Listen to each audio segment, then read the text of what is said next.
Good morning, dear student. Become Sem 5 English medium. Dear student, R. Mehta College of Science and C.L. Parikh College of Commerce, Palanpur. Become Sem 5 English medium. Unit number 3 Amalgamations. Dear student, in our previous lectures we complete our unit number 2, and now today I will start our new chapter, unit number 3 Amalgamations. So friends, what is amalgamations? So friends, in the previous years many amalgamations take place in our market uh, due to reduced competitions. So friends, what is the amalgamation? So when two or more companies carrying on similar business decide to combine, a new company is formed to take over their business.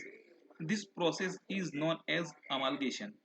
Means कि friends same business करने वाली दो कंपनियां हैं और वो अपनी जो हरीफाई है, कंपटीशन है, उसको रिड्यूस करना चाहती है और वो डिसाइड करते हैं कि भाई अब हम एक हो जाना चाहिए ताकि हम मार्केट से ज़्यादा प्रॉफिट अर्न कर सके। तो इसी को वो इसको एप्लीकेबल करके वो दो कंपनियां जो होती है वो कंबाइन हो जाती है, मर्ज हो जाती है और फिर मर्ज होने के बाद जो कंपनी होती है उसका न्यू नेम्स वो वहाँ पे स्टार्ट कर देते हैं, न्यू नेम से वो कंपनी स्टार्ट करते हैं। यहाँ पे मैंने आपके लिए दो तीन एग्जांपल मैंने आपके लिए रखे हैं, जैसे कि आईसीआईसीआई प्राइवेट लिमिटेड जो इंडिया की कंपनी है और प्रोड्यूशनल प्राइवेट लिमिटेड जो है वो अमेरिका की कंपनी है। दोनों इंश्योरेंस फील्ड में काम करते हैं, यहाँ पे बैंक में दोनों बैंकिंग फील्ड में है, लेकिन उन्होंने मिलकर क्या किया, आईसीआईसीआई प्रोड्यूशनल लाइफ इंश्योरेंस जो होता है वहाँ पे उन्होंने स्टार्ट कर दिया अपना वर्क। तो आप देख सकते हो कि आईसीआईसी और प्रोड्यूशनल दोनों को मर्ज करके नया नाम कौन सा आ गया, आईसीआईसीआई प्रोड्यूशनल इंश्योरेंस।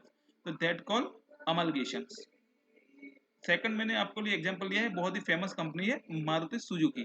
तो यहाँ पे मारुति जो वो इंडिया की कंपनी है, सुजुकी वो जापानीज कंपनी है। दोनों ने मर्ज किया, कंबाइन किया, क्योंकि दोनों ही फोर व्हीलर बना रही थी। तो सोचा कि भाई दोनों अगर मर्ज कर देंगे, मर्ज हो जाएंगे, तो फिर जो कंपटीशन है एक दूसरे में वो रिड्यूस हो जाएगी और मार्केट से ज़्यादा वो बेनिफिट ले सकते हैं। तो इसी कारण उन्होंने मर्ज करने का डिसाइड किया और मारुति सुजुकी कंपनी उन्होंने एस्टाब्लिश की।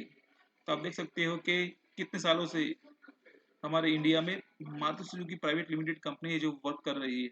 तो फ्रेंड इसे बोलते हैं अमलगेशंस। ओके, अब बात करते हैं how to calculate purchase consideration. Means कि आपको अमलगेशन के एग्जाम्पल कैलकुलेट करने हैं, तो कौन सी मेथड से आप उसको मीन्स कि आप कैलकुलेट कर सकते हो। तो फ्रेंड्स यहाँ पे आपको स्टार्टिंग में जब एग्जांपल कैलकुलेट करना है तो आपके पास दो मेथड होंगे, one net assets method and second consideration method और नेट पेमेंट मेथड। इसका मतलब क्या है कि फ्रेंड्स जब भी आपको एग्जांपल में आपको कुछ बोला नहीं जाता कि भाई आपको एग्जांपल किस तरह से कैलकुलेट करना है, तो आपको खुद ही डिसाइड करना होगा कि एग्जाम्पल जो है वो कौन सी मेथड से हमें स्टार्ट करना होगा। तो उसको अगर आपको वो सीखना है तो हमें आगे जो है वो जाना पड़ेगा और आपको लेक्चर से वो उसमें आपको वो समझ में आ जाएगा कि जब एग्जाम्पल में हमें कुछ भी बताया ना गया हो कि एग्जाम्पल कैसे कैलकुलेट करना है, तो वो हम कैसे डिसाइड कर सकते हैं। तो इसी के लिए हमें आगे की थियरी जो है वो पढ़नी होगी। तो फ्रेंड्स मैं बात करता हूँ नेट एसेट्स मेथड की। तो नेट एसेट मेथड्स में क्या कहा गया है friends, the purchasing company may agree to take over the business of vendor company by stating the values of various assets. यहाँ पे देखो including goodwill and various liabilities.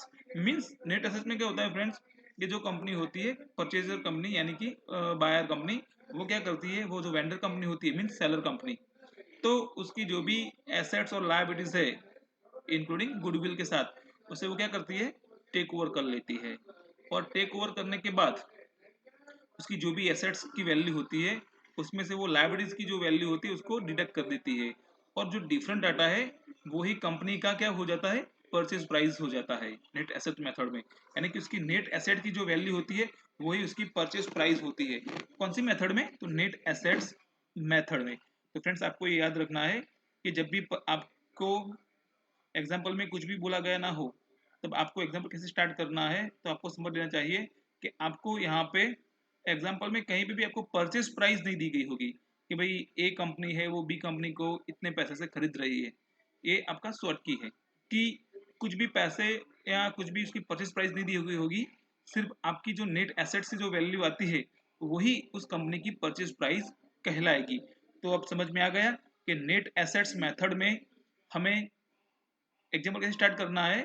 तो परचेज प्राइस फाइंड आउट करने के लिए हमें सबसे पहले उसकी नेट एसेट्स जो है वो फाइंड आउट करनी होगी। और वो कैसे कर सकते हैं, तो जितने भी हम एसेट्स टेकन ओवर कर रहे हैं उसमें से जितने भी लाइब्रेरीज हमने टेकन ओवर किए वो उसमें से डिडक्ट करने हैं, और जो डिफरेंट आता है वही हमारा परचेज प्राइस यानी कि नेट एसेट्स होगा। कौन सी, नेट एसेट मेथड में। अब बात करते हैं हम दूसरी मेथड की, कंसीडरेशन मेथड और net payment method means Awez पद्धति। यानी कि यहाँ पे आपको अलग अलग डिफरेंट टाइप के आपको कंसिडरेशन दिए जाते हैं आपकी परचेज प्राइस के लिए। तो फ्रेंड्स देखते हैं क्या है इसमें। तो the purchasing company may agree to pay the vendor company a certain lump sum of money either in the form of shares or debenture or cash to the vendor company. The total of all such sums payable will be the purchase considerations. तो यहाँ पे क्या बात कर रहा है वो कि भाई जब भी जो बायर कंपनी है वो वेंडर कंपनी को लमसम 10 लाख, 10 लैक्स, 15 लैक्स, 11 लैक्स, 20 लैक्स, 1 करोड़ ऐसे लमसम उसको अमाउंट उसको परचेज प्राइस के तौर पे वो देता है। बोलता है कि भाई आपकी कंपनी मेरे में कंपनी मुझे खरीदनी है, मैं आपको 10 लैक्स देता हूँ। तो 10 लैक्स जो हुआ वो लमसम वैल्यू हो गई उसकी। तो वो 10 लैक्स के लिए उसको क्या करेगा, डिफरेंट टाइप के वहां पे कंसिडरेशन वो देगा, कंसिडर देगा कैसे कि भाई आपको मैं 10 लाख रुपीज में आपको कैश नहीं दूंगा, लेकिन मैं अपनी कंपनी के आपको शेयर दूंगा, डिबेंचर दूंगा, और बाकी के जो पैसे हैं मैं आपको वो कैश दूंगा। तो फ्रेंड्स इसी तरह वो कंसिडरेशन मेथड में हमें वो कंसिडर फाइंड आउट करना है। मैं आपको समझा दूं कि इस मेथड में आपको हर एग्जांपल में आपको कैश फाइंड आउट करना होगा कि भाई कैश कितनी बायर कंपनी वाले जो है वो उसको देते हैं, क्योंकि सबसे इंपॉर्टेंट पॉइंट यही है। और अगर आपने यहाँ पे गलती कर दी तो फिर आपकी जो बाकी की कैलकुलेशन है वो भी आपकी गलत हो जाएगी। तो फ्रेंड्स जब भी आप इसके एग्जाम्पल आप कैलकुलेट करें तो आपको यहाँ पे खास ध्यान रखना है। तो मैंने आपके लिए एग्जांपल रखा है कि भाई एग्जांपल परचेज प्राइस 1 लाख है, लमसम बोला ना मैंने आपको कि भाई मैं लमसम आपको दे रहा हूँ 1 लाख। तो मैंने आपकी कंपनी खरीद ली 1 लाख में, तब मैं बायर हूँ तो मैं आपको क्या क्या दे सकता हूँ। तो यहाँ पे देखो कि कंसिडरेशन, तो buyer company offer to vendor company, यानी कि मैंने आपको क्या ऑफर किया, तो 5,000 इक्विटी शेयर ईच रुपीज 10, मैंने आपको 10 रुपये का 5,000 इक्विटी शेयर दिया। उसके बाद मैंने आपको क्या किया, 30,000 रुपीज के मैंने आपको डिबेंचर ऑफर किए, और बाकी की जो है मैंने रिमेनिंग आपको कैश ऑफर की। तो आप देख सकते हो 50,000 प्लस 30,000 यानी कि 80,000, तो डिफरेंट कितना आया 20,000। तो मैंने आपको 20,000 रुपीज क्या दिया, कैश दिया। तो इस तरह से फ्रेंड्स हमें कंसिडरेशन मेथड में हमें कैलकुलेशन करनी है। तो यहाँ पे बात हो गई फ्रेंड्स नेट एसेट्स मेथड की और कंसिडरेशन मेथड की। अब चलते हैं कि गुडविल कब होती है और कैपिटल रिजर्व कब होता है। तो फ्रेंड्स आप यहाँ पे देख लीजिए कि जब कंसिडरेशन मेथड की बात चल रही हो तो इसमें हमें क्या होगा कि कभी कभार हमें गुडविल भी मिलेगी और कभी कभार हमें कैपिटल रिजर्व भी मिलेगा। तो हमें क्या करना है कि भाई कब हमारे एग्जाम्पल में गुडविल है और कब हमारे एग्जाम्पल में कैपिटल रिजर्व है। तो इसको हमें अच्छी तरह से समझ लेना है कि जब आपका परचेज कंसिडरेशन नेट एसेट से ज्यादा हो, when your purchase consideration is higher than the net assets, the different call goodwill। तो डिफरेंट को क्या बोलेंगे हम, गुडविल। यानी कि आपकी जो परचेज प्राइस है वो ज्यादा हो किससे, आपकी नेट एसेट से, तो डिफरेंट को क्या बोलेंगे हम, गुडविल। अब बात करते हैं कैपिटल रिजर्व की, इससे ऑपोजिट के net assets minus purchase consideration. तो इसका मतलब क्या हुआ कि आपको जो परचेज प्राइस दी गई है उससे ज्यादा आपकी नेट एसेट्स है, यानी कि आपको जो परचेज प्राइस है वो आपको कम दी गई है आपके नेट एसेट्स के कंपेयर में। तो इसको बोल सकते हैं कि when the net assets is higher than the value of purchase consideration the difference call capital reserve.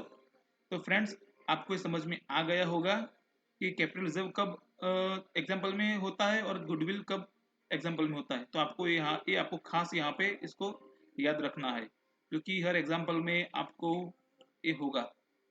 अब चलते हैं कि अगर हम परचेज करते हैं कंपनी की, हम अगर परचेज करते तो हमारे बुक्स में कौन सी एंट्री होती है।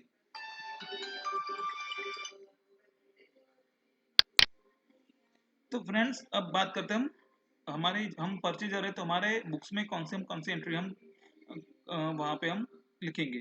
तो सबसे पहले कि when assets and liabilities of the vendor companies taken over, जब हम जो वेंडर कंपनी उसकी सारी एसेट्स और लायबिलिटीज हम अगर टेक ओवर कर लेते हैं, तो हम क्या इसकी जनरल एंट्री कैसे हम लिखेंगे।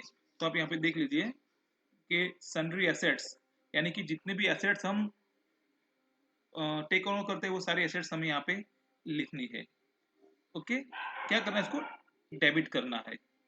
यहाँ पे मैंने देखो स्टार किया हुआ है गुडविल। मैंने भी आपको बताया ना कि आपके एग्जाम्पल में इन दोनों में से कोई एक ही होगा, गुडविल होगा या तो कैपिटल रिजर्व होगा, इसलिए मैंने यहाँ पे स्टार किया हुआ है। अगर गुडविल है तो इसकी अमाउंट आपको डीआर करनी है, अगर कैपिटल रिजर्व है तो उसकी अमाउंट आपको क्रेडिट करनी है। ओके, तो sundry assets account DR, goodwill account DR to capital reserve account CR to sundry liabilities. Liabilities कौन सी, तो जो हमने टेकन ओवर की है वो सारी यहाँ पे लिख देनी है। और जो डिफरेंट आएगा इन दोनों में से, इन दोनों का जो डिफरेंट डाटा है वो हमारी परचेज प्राइस होगी, टू लिक्विडेट्स ऑफ वेंडर्स कंपनी, यानी कि हमारी परचेज प्राइस। ओके फ्रेंड्स, तो आपको ये समझ में आ गया होगा कि फर्स्ट एंट्री में क्या करनी है। तो जो भी एसेट्स और लाइबिलिटीज हमने टेकन ओवर की उसकी हमें यहाँ पे एंट्री करनी है। उसके बाद for the purchase price paid to the liquidator of vendor company, उसके बाद हम उसको क्या कर देंगे, परचेज प्राइस उसको हम पे करते हैं, तो उसकी क्या एंट्री करनी है। तो यहाँ पे जो अमाउंट लिखी है वो यहाँ पे क्या करनी है, यहाँ पे डीआर कर देनी है। यानी कि जनरल एंट्री में वन में जब हमने जो लास्ट में सीआर किया है उसको दूसरी सेकंड जनरल एंट्री में क्या करना है, डीआर कर देना है, ताकि आपकी कोई गलती ना हो। अब हम जो भी उसको कैंसिलेशन देते हैं कि शेयर इक्विटी शेयर देते हैं, अगर हम इक्विटी शेयर इसको प्रीमियम के साथ ऑफर कर रहे हैं तो प्रीमियम की अमाउंट भी आपको यहाँ पे लिखनी है। देखो मैंने यहाँ पे स्टार किया हुआ है, कभी कभार हम प्रीमियम से ऑफर करते हैं, कभी कभार हम ऐसे ही फेस वैल्यू पे उसको ऑफर कर देते हैं। उसके बाद डिबेंचर, अगर आप डिबेंचर को इश्यू कर रहे हो, ऑफर कर रहे हो, तो वो डिबेंचर भी आप यहाँ पे शेयर करना है। उसके बाद बैंक अकाउंट, यानी कि आप कैश, जो भी आप कैश उसको प्रोवाइड कर रहे हो तो कैश भी आपको यहाँ पे उसको लिखना है। तो फ्रेंड्स ये बात हो गई बेसिक जो थियरीज थी उसकी। अब आपको बता दूं कि आपके बुक्स में आपको यहाँ पे कुछ फॉर्मेट दिए गए होंगे, रेजिस्ट्रेशन अकाउंट, जो बायर कंपनी है और सेलर कंपनी है उसके अकाउंट, इक्विटी सेलर अकाउंट, तो वो सब के फॉर्मेट आपको आपके नोटबुक्स में वहाँ पे आपको फॉर्मेट आपको ड्रॉ करके रखने हैं।